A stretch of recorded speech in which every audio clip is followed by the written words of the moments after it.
a midwife. Thanks for the introduction, Elaine.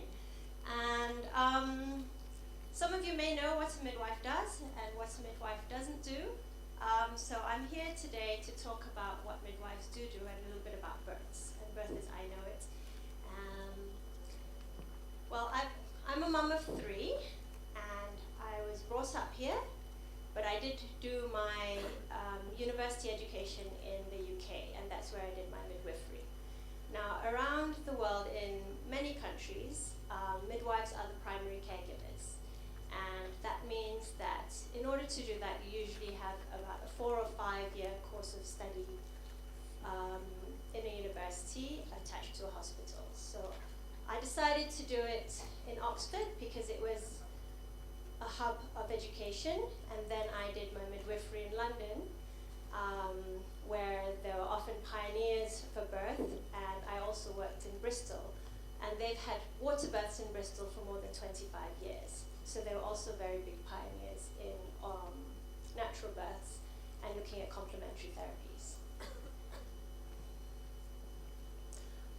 Now, why did I choose midwifery? I chose midwifery because I wanted to have a job and travel around the world. So I knew that births happened everywhere around the world, and I also wanted to choose a discipline that covered many areas, and midwifery does that. It's a holistic view of birth and pregnancy. Okay, now the birth rates in Malaysia are almost 580,000 a year. Okay, so if you translate that to say, if we spend about 1,000 ringgit per birth, then we're spending is that my math? Yeah, a lot of money. Okay. Now, out of this, about 30% in Malaysia are cesarean sections, okay? And 18% are in the public sector, and 30% are in the private sector. KL has one of the biggest cesarean sections rates in Malaysia, and Kelantan and Sabah have the least of 11%, okay? Because they have also the least number of obstetricians per birth there. All right, so that's why we come to talking a little bit about midwifery. Now, what is a midwife? It doesn't mean that I'm going to be your wife for half the time. It doesn't mean that I'm a wife. Well, I am a wife, but I'm not going to be the wife of the husband that's there at the birth. It actually means with woman. So yes, you can get male midwives as well, right? And there are quite a few male midwives. So midwife means with women, and that's exactly what we do. We are with the women throughout their whole birthing journey, okay? From the time that they know they want to get pregnant, some are involved in preconception, throughout the whole pregnancy, the birth, and the time the baby is about 6 weeks old, okay? So we are involved in the breastfeeding and the whole clinics and checkups and making sure that the mom's eating right, and we cover the whole emotional, psychological, social aspects of pregnancy and birth and babies. And also we input with the education side of things, the health side of things, and any issues that might be pertaining to birth and pregnancy and babies. Now, where's midwives' positions in Malaysia, in the world? Now, nowadays when we talk about normal birth, because births are often in the hospital, especially I think in Malaysia, the midwife's role has changed somewhat, okay? From being the bidan kampungs in Malaysia, and then slowly things were becoming more hospitalized, and now it's the cool thing, okay? So that's why the cesarean section rate has gone up. So people think, if I have a cesarean section, then most likely I'll be safer, I won't have the pain, and so on. So hey, why not, right? And that's what I'm here to talk to a little bit about today. A normal birth, from what midwives understand, is a natural birth that follows your instincts, okay? You listen to your body, you're in an area where you're comfortable, and you understand what's going on, and things happen naturally, and your body's designed to do it. A vaginal birth, yes, all natural births usually are vaginal births. okay? But not all vaginal births are natural births, okay? Because sometimes your birth can be started with an artificial hormone, okay? And quite often you're put on your back, all right?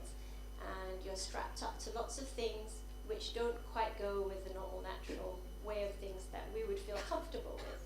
But because it's so commonplace, we have become comfortable with them, and sometimes we forget to question, why are we doing it that way? Is it really safer? Is there another way? And that's what I'd like you to think about today, are the things that we're doing today really good for us? And is there an alternative way? Is there another way? And is there something about what happened and the way births were a long time ago that are maybe safer than the way births are today? Okay? Because a lot of us assume that the way births are now are much safer and better than they were before. But what the truth is that infection and everything, yes, there's a place for hospitals and things like that, but hospitals are for sick people, okay? Hospitals are for sick people. And do we really want to have a baby in a place for sick people where people get sick and often die? You know? I mean, you're bringing life into this world, all right? So, let things start and progress naturally. If there's no reason to start things unnaturally, why start things unnaturally? And that's why it's important also to speak to a midwife, because a midwife knows these things, okay? And a midwife, as I said, means with women, with woman. An obstetrician actually means stand in front of or obstruct, okay? But I will say that obstetricians do have their places, but for at-risk births. Midwives are specialists for low-risk births, all right? So move around and stay off your back. Now, how many births do we have in Malaysia where women are staying off their backs? You know, I mean, you go in, not many people have home births here anymore, okay? There's not many midwives that would do home births, and a lot of the midwives that are trained here often do births on the back because that's what they're taught, okay? But imagine, I've just got...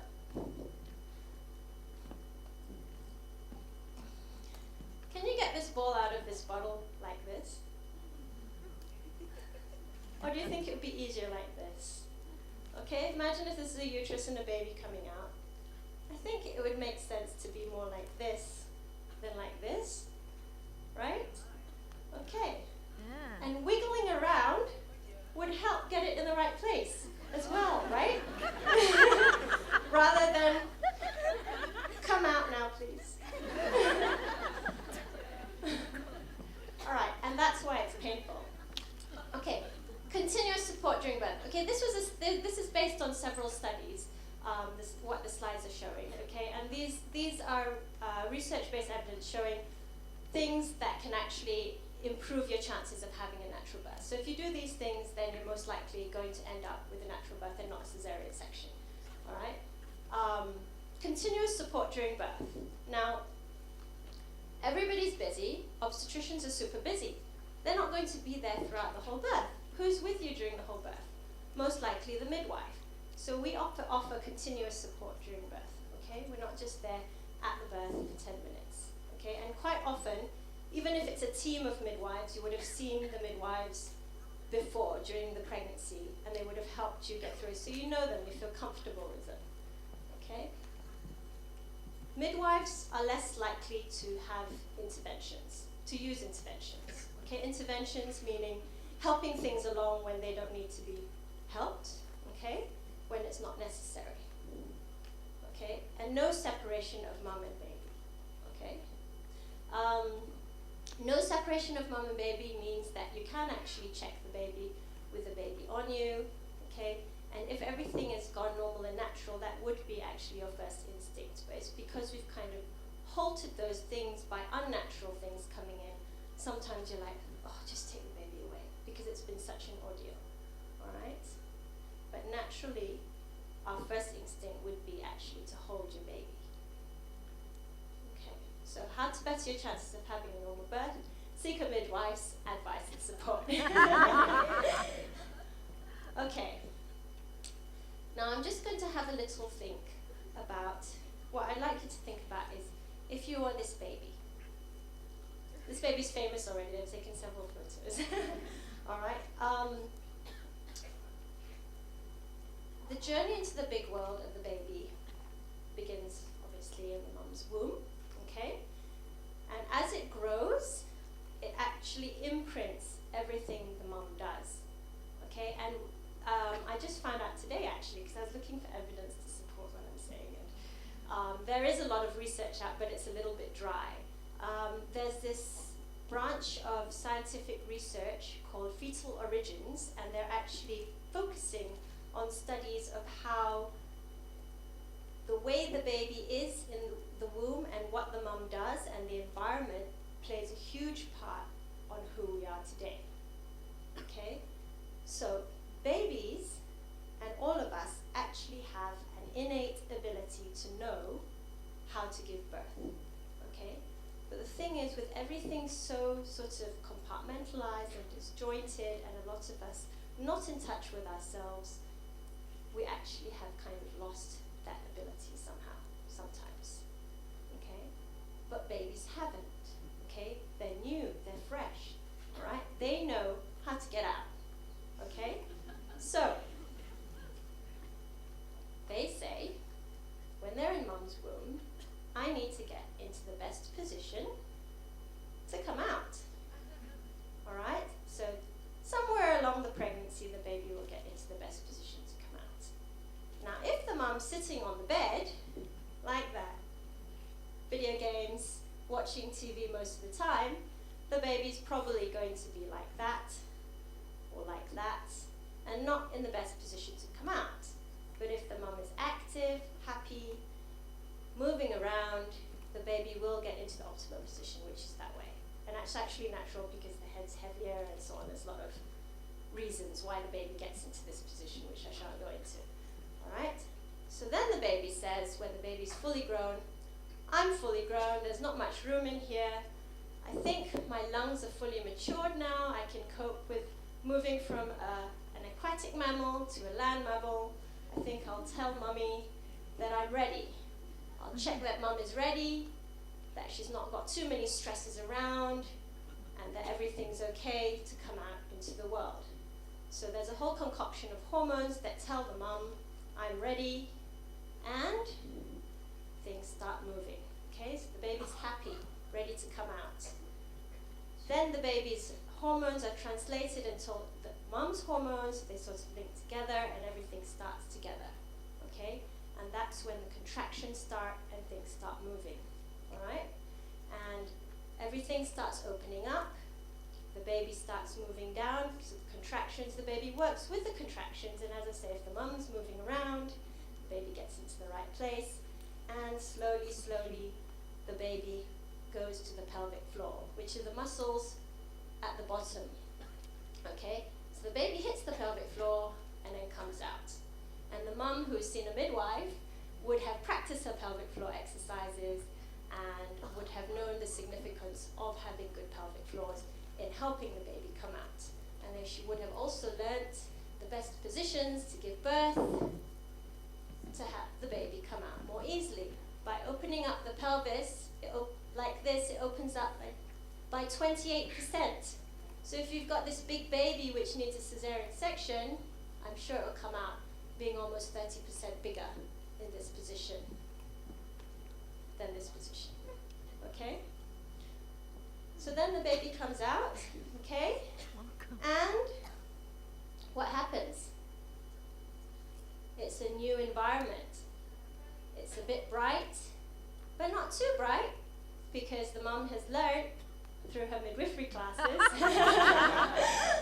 that bright lights aren't great for baby, okay? And they don't need to have this doctor to check that everything's okay, because there's the trust that everything is, all right? So there's no bright light on baby coming out, so he's like, okay, this is a cool environment to come out to. Feels mummy feeling the baby's head, the baby comes out, hears mummy's voice, not strange voices, and is delivered straight onto the tummy, gets used to the environment, is nice and warm because the baby's skin is next to the mum's skin, which actually keeps the baby warmer than in a radiant warmer taken away, wrapped up in a blanket. It's actually warmer to keep the baby skin to skin. And the heartbeats are regulated, and then the baby actually crawls up to the mum's breast, and this is done because the baby's not drugged up. Okay? The baby crawls up, the cord's still attached, so it's still got its life support system. There's new evidence that's showing that it's very important that the babies have all the blood that's in the cord. There's a lot of difference between a cord that is still pulsating and attached to the placenta that is often cut before early, and a cord that is not cut.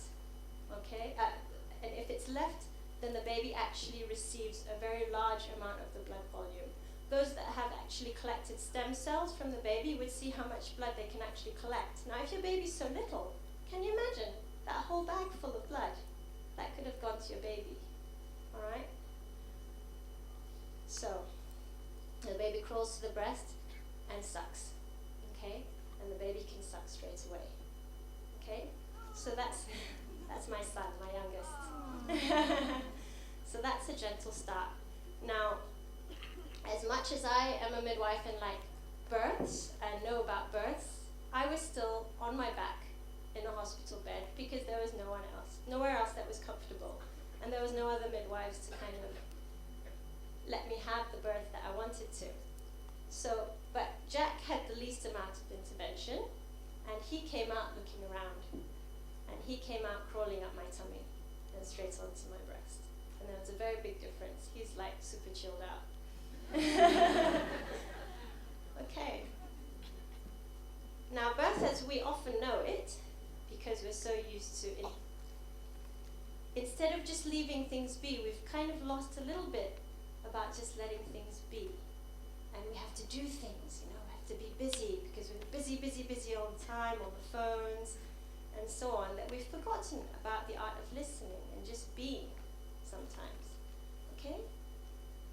So the first thing we do is when we go in, about to have contractions, about to go into hospital, and we get strapped up to see if the baby's okay, because of course there's so many what ifs. We don't know if the baby's okay, never mind that the baby's been growing through the placenta and you've trusted and the baby's growing nicely and the baby's absolutely fine, but you have to check continuously. That's what is believed, okay? But what they found is by putting the mum on the electronic fetal monitoring to listen to the baby's heartbeat, the mum's often on her back in a stressful environment and she's worried, okay? So what happens is the results come up negative.